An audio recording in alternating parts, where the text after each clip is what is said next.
Hi guys, welcome to Origin. A traditional way of settling conflicts is to have a debate with the person that you have conflict with.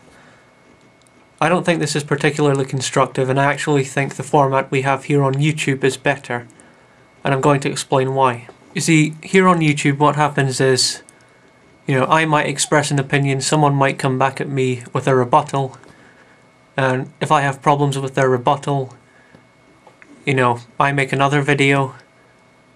If I think I need to concede what they said, I do so. Some others might not, some others might try to defend their position when it's no longer logical. And we have all the time in the world to make these responses. We have time to research our positions, to fact check any claims made by our opponents. And because they're expressed in video form, there isn't any shouting over the top of each other. Now, drones is the downside to this format. You see, between videos, one person's drones might go to the other channel and, just swamp it with hate. In a live debate, however, the format is like this. I make a claim. My opponent has to respond instantly to that claim. I have to respond instantly to his counterclaim. I have no opportunity to fact check anything, neither does my opponent. We just have to know exactly what we need to know in order to counter each other's claims. It's an exercise in thinking on your feet and doing so with whatever knowledge you have at that current point and no more, nothing you can go to elsewhere. And while thinking on your feet may be a good thing in and of itself, it's not constructive in terms of conflict resolution. Some people may be very knowledgeable, but some people might not be, those exact same people might not be very good at thinking on their feet. It might take them a while to formulate a response. That describes me perfectly. But there's more, because there's an added complication. In fact, there's quite a few. First, I want to talk about the audience. Now, during a live debate, there's normally an audience watching. They could be in the room.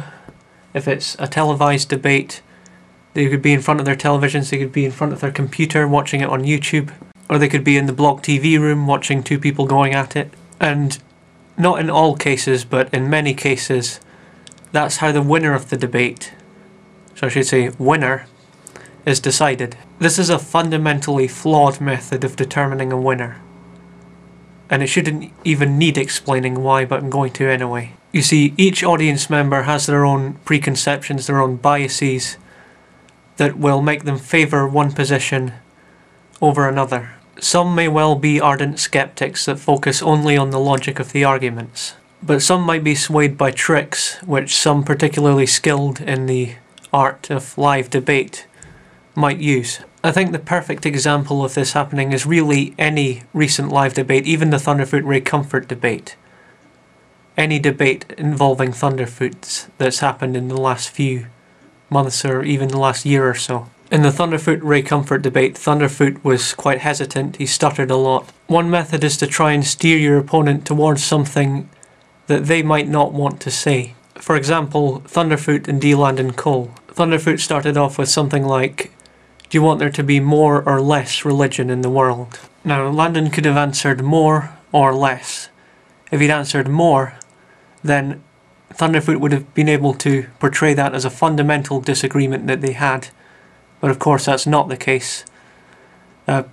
If he just explicitly said less, then Thunderfoot could have just said, well, we agree, why are we even having this debate? But of course, this is a question that's portrayed as if it has two very simple answers when it's infinitely more complicated than that. Now, both wanted there to be less religion, as an ideal, but they had very different ways of going about this. And this is how Landon answered the question. Thunderfoot wasn't satisfied though, he wanted an explicit more or less answer to the question. This might not be the best example of what I'm talking about, but my point is that if you know what you're doing, you can make your opponent look stupid without them actually being stupid. You could have a logically completely inferior position. On a logical basis, their arguments may completely destroy yours. But if you're skilled in live debate, you can deceive the audience into making them believe that that's not the case at all. With an audience that isn't skeptical, the deceivers will beat the logically sound. Now, on YouTube, there's a slightly similar problem in that, obviously each person has their own audience that's, some of which, some members of the audience will be drones. It will be the case that many of them probably will agree with you anyway, since that was probably one of the reasons they subscribed.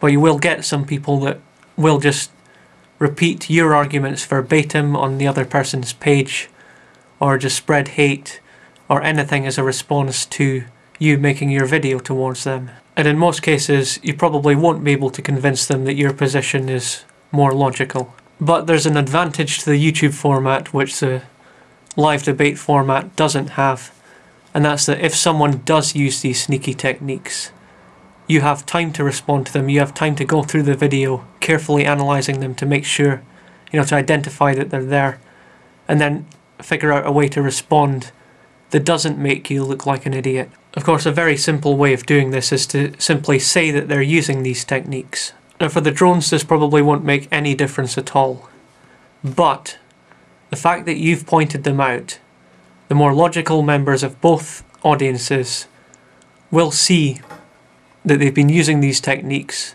They may have figured it out for themselves, they may have needed you to point it out, but the fact that you have, has right off the bat made you the more logically honest in the matter, that can only be a good thing for the final result. In a live debate, it might also be the case that someone who's not good at responding immediately might say something they don't mean to say, and that could be used against them with devastating effect. On YouTube you can still make that mistake, but when you notice it later you can fix it with a simple annotation. So what do I really want to say with this video? Well, it's quite simple. If you have a conflict which you want to settle, live debate is not the way. But if your only interest is in having a debate with someone and dominating them any way you can, and you're not afraid to use logical fallacies and deceptive techniques in order to make that happen, then a live debate format is perfect for you. You can do that in front of your audience. You may deceive some people. Hopefully there will be some people that can see through it. If I'm there, I will call it out if I see it. If not, I'm going to make a video on it and I'm going to call you out. And I reckon it probably goes without saying that if anyone ever wants to challenge me to a live debate, the answer you'll get in response will be a no. It's counterproductive for me as someone who's not skilled in the way of deception and, responding immediately with perfectly coherent thoughts. It would be counterproductive for me to do that. I would get exploited endlessly. The alternative is that you discuss it with me on YouTube. I'm perfectly willing to do that. And that's everything I want to say. Thank you for watching. Goodbye.